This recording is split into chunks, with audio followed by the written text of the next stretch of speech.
Hello students, good morning. Today we are going to see about educational development in India, history, unit 5. Introduction.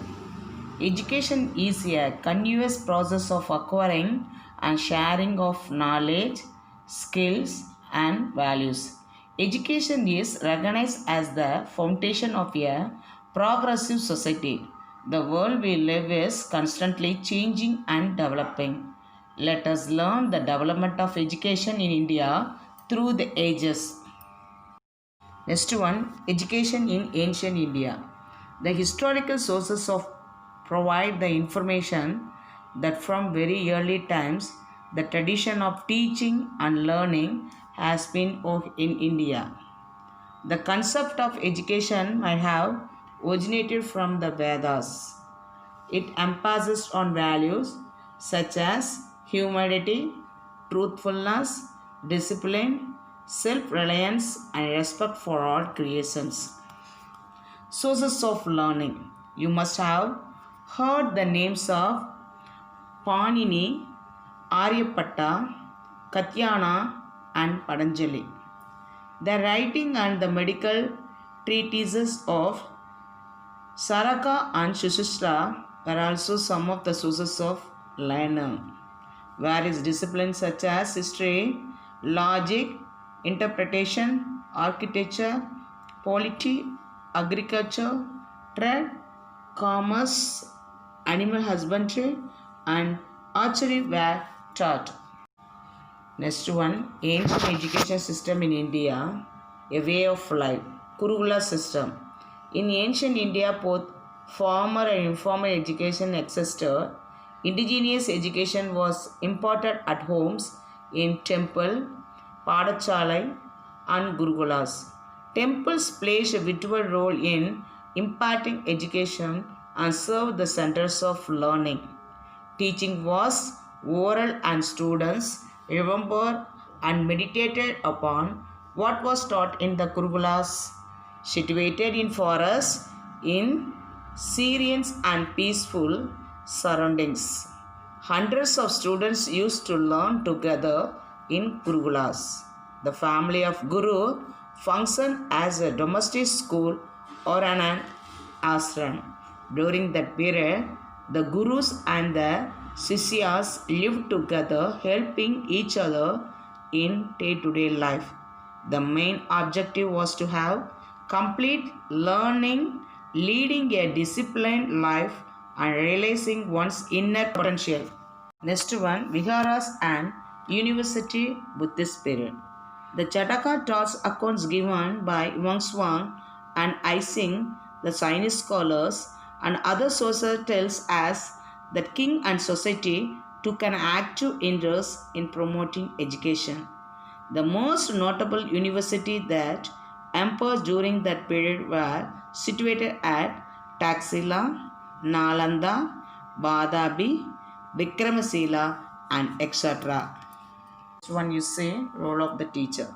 Teachers had complete autonomy in all aspects from selection of students to designing the syllabi. He would admit as many students as he lived and taught what his students were keen to learn. Teachers were assisted by their advanced level students. Next one, education in medieval India. Medieval period witnessed a racial transformation with introduction of Muslim education in Indian subcontinent. In the 11th century, the Muslim rulers established elementary and secondary schools. They founded primary school in which students learn reading, writing and basic Islamic prayers, and secondary schools were established to teach advanced language skills. Iltutmish was the first ruler to establish a madrasa at Delhi during his rule. Raja Sai Singh of Jaipur encouraged learning of scientific subjects. Role of Christian missionaries. Europeans came to India for trade and established trading companies. They acquired lands and constructed fortresses. The Portuguese were the first Europeans who started modern system of education in India. The Francis Xavier, a Jewish, started a university at Cochin. They started many primary schools. The first college offering degrees on completions of course was started in Goa in 1575, where Christianity, logic, grammar, and music were taught. And next, John Kiranadar was one of the most jealous pioneers and was perhaps the first missionary in India to introduce education for non-Christian children as an evangelistic agency. In 1812, Dr. C.S. John established 20 free reading schools in Schwankenberg. Two German bishops named Giesenbach and Plustum started schools and training college for teachers in Travancore. Education in British rule. During its early days, the East India Company followed a policy of indifference and non-interference. Next one, education development of independent India. In 1948, Dr. Radhakrishna Commission was appointed to present a report on university education. An education commission under the chairmanship of Dr. D.S. Kothari was appointed by the Government of India in 1964. Next one, national policy on education. The first national education policy of 1968 marked a significant step in the history of education in post-independent India. In 1986, the Government of India introduced a new educational policy. The new education policy was revised again in 1992. Next one, educational development in Tamil Nadu.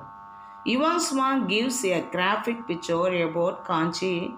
Buddhist center and Kanchi was considered as the main center of learning. In the Chola period, Tamil education enjoyed a greater connection with religion and temple. Free education was given to people.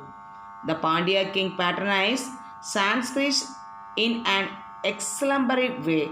The educational institutions of that period were called a Kakadikai, Shale and Vidyashana.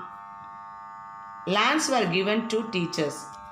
Next one you say modern period.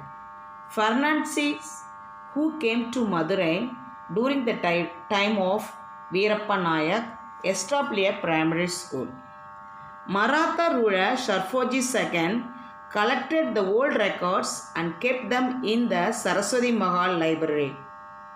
Sir Thomas Munro, the governor of Madras Presidency in the year 1820-27, was highly responsible for the introduction of Western education in Madras Presidency. In 1835, Lord William passed a resolution favoring the introduction of Western system of education in India. Thank you students for a patient listening. Let's see a new class and next week. Thank you.